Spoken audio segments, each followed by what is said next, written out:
If you make yourself more than just a man,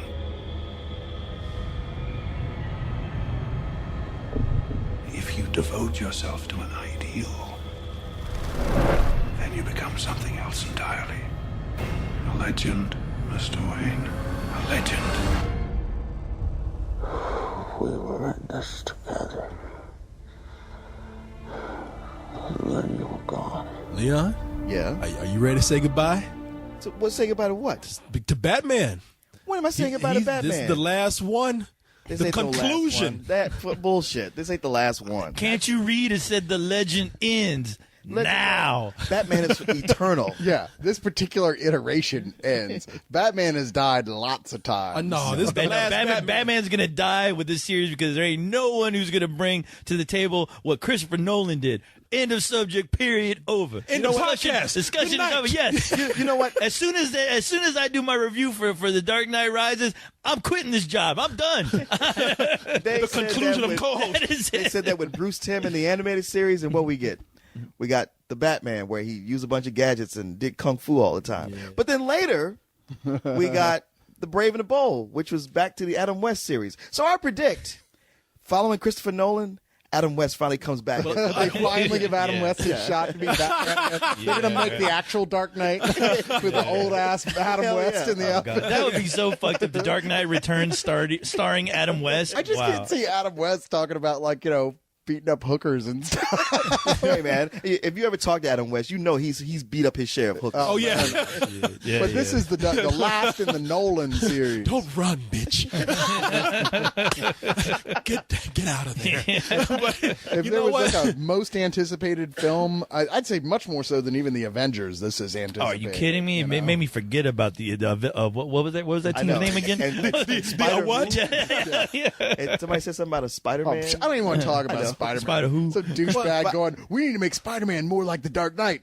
No, you don't. No. You know what? He's Spider-Man. Leon, I will give you this, though. If Joel Schumacher couldn't kill Batman, Exactly. then he's going to be back. Because he was the closest one who... Joel Schumacher is the greatest Batman villain ever. Right. He He came closer than the Joker ever did. Yeah, he did. Batman is like the Phoenix. He rises from the ashes. The Dark Phoenix. Yeah. Yeah, George Clooney is still apologizing about I know that. Bane broke Batman's back.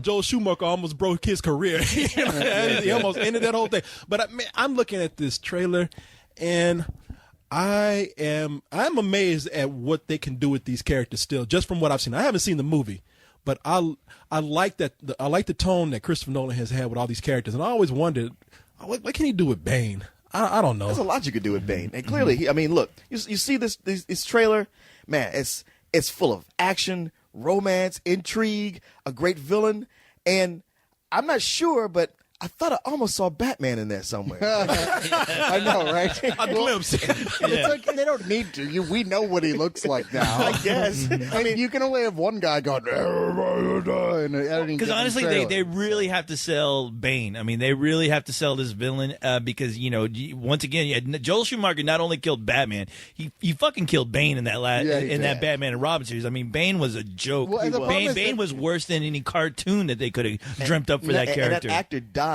right after that movie. No, everyone- Probably of shame. I don't blame him. Everyone who's not actually read Bane original run in the comics, where he was actually a really fucking cool character, thinks he's a moronic luchador. You know, I mean, that's not who he is at all. No. Okay, sure, yes, he has that mask, but not in the movie, obviously. I know. I was about to say he looked like a Mexican wrestler. Just because he is of Mexican wrestling doesn't mean he's all about Mexican wrestling. Yeah. Well, I'm glad Christopher Nolan noticed that too and didn't cast fucking Jack Black as Bane. Interesting thing about Bane in the comics is that he's actually really smart, and he sets up a super elaborate trap for Batman by just basically weakening him by throwing every other supervillain he can at him until he's so weak, Bane can just step in and go, spine, snaps. Yeah. No, that's true because I'm one of those people who didn't know that much about Bane. Yeah, I said it. I didn't know that much about Bane. I'm probably most exposed to what they did with Bane and Batman and Robin. So it was, that's sad. Yeah, I know. Hey, Just forget that. Please, I have so many other things that movie to forget. That was one of them. That But movie was so bad, even the Mystery Science Theater guys ran out of steam about halfway through trying to do it. They were just like, I don't know, dude. this speaks for itself. There's nothing bad I can say about this movie that it's not saying. But the way they put Bane in this movie is something that I think when I heard they were putting Bane in the movie, I was thinking, okay, what can they do with it? Even with me knowing what Bane is all about, because everybody looks at the Joker and they're thinking, oh, who's going to top that? I mean, really. I mean, even if this is the best Batman movie ever, it's still going to have the shadow of the Joker over it. And while I still think that that's going to be hard to top, I think they've done the right thing by not putting in a maniacal guy who's all about chaos. They've put in a guy in a costume. In costume, but they put in a guy who's supposed to be equal to Batman in as far as his skills in fighting and as far as his skills as in intelligence. Oh, well, they did one better than that. Is that they took Bane and they put him in a live pimp coat, and I can't wait to buy one of those next. That is what looks wears badass. I actually like that coat. I know somebody was talking shit about the coat, and I was like, "Are you fucking kidding me? That guy looks. I'm shitting in my pants just looking at him walk around in that coat." Okay, Coles, I have to admit, as I might not know that much about Bane, but I have seen pictures. And I ain't never seen Bane in no pimp coat like that. I ain't never seen Bane heading on his way to do like some big nefarious scheme and had to pick up his money from some hoes along the way. Well, obviously, obviously you don't know that much about coats, because I'm telling you, when you see a coat like that walking around, you better run the other way. Well, you know what? That is true, because I tell you something. When I see Bane in that coat, I don't work for him, but I want to give him the money. I want to reach in my pocket and say, "Here, man, take it. Take whatever you got. I take whatever I got." But I do like what the take that they've taken on Bane, because this is Christopher Nolan's universe. That was what people have dubbed the Nolanverse. And so he has to take a more realistic approach with everything to make it make sense in what he has set up in this world. And from what I know about Bane is a guy who's become this super roided out guy. His muscles are just insanely big, superhumanly big, and he gets that. Now, am I right? He gets that from the chemicals that are fed into it's called him. venom. The venom chemical. Yeah. Okay. So it was something that Batman tried initially. So a scientist developed it for Batman, saying like, "I know you have this war on crime. This will help you stay up all night, do everything you got to do." And is that Morgan Freeman's character? No, it's a different character. And Batman was taking it, and he's like, "Yeah, this got me jacked up. I can stay up all night."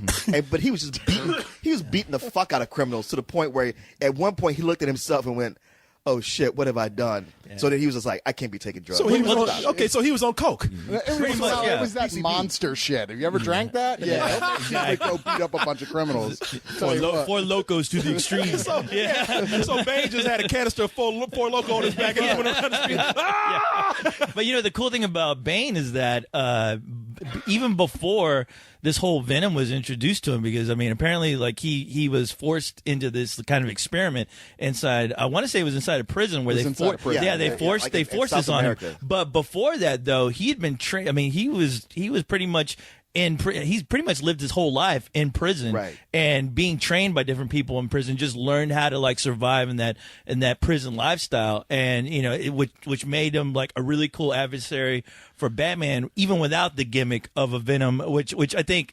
I'm curious with this movie how they're really going to play that angle, with having the venom, or is that just going to be something that they just might throw a hint at? But the thing is, with that character alone, he can do all this badass shit without the That's venom. what I was talking about, what they did in this movie. Ooh, but boy, first of all, would you hate to be Bane's prison mate? Would you hate to be his cellmate? That big motherfucker come towards, just pull them pants down now. Well, you would hope that venom would have the same effects as steroid and shrink his penis to the size of a thimble. Somehow, I don't think that's the case. Are you in yet, man? I'll just yeah. Oh, that's even worse, man. He's raping you and you just insult him, you little dick motherfucker. Whatever, man. Look, I'm just gonna take a nap. You do your business. Yeah. Kleenex or something. Wow, whoever would have thought if I get raped by anybody in prison is this guy. Yeah, man, do your best. Well, I hope I can get some of that venom in me so I can run my ass out of there. But for some reason, I think that's some like steroid. You come back here, Batman. That's why he has that voice modulator. Hey, Batman, I'm gonna get you.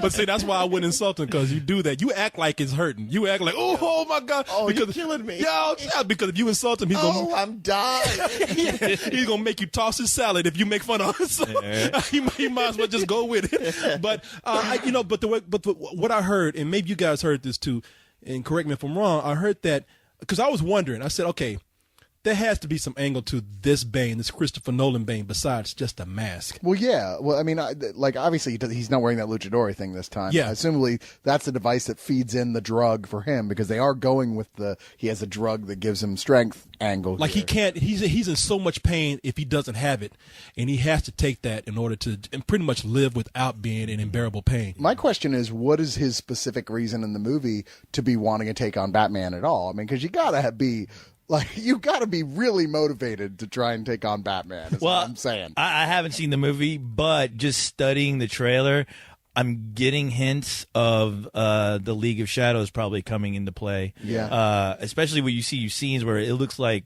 Bruce Wayne's in prison somewhere, and he's almost wearing the same kind of prison garb that they were wearing in the first Batman Begins. So I'm curious, because there is, in the comic book, there is an angle where Bane hooks up with Ra's al Ghul. Yeah. So I don't know if this is going to if it's going to come kind of full circle with the first movie, which honestly it should, to feel like a complete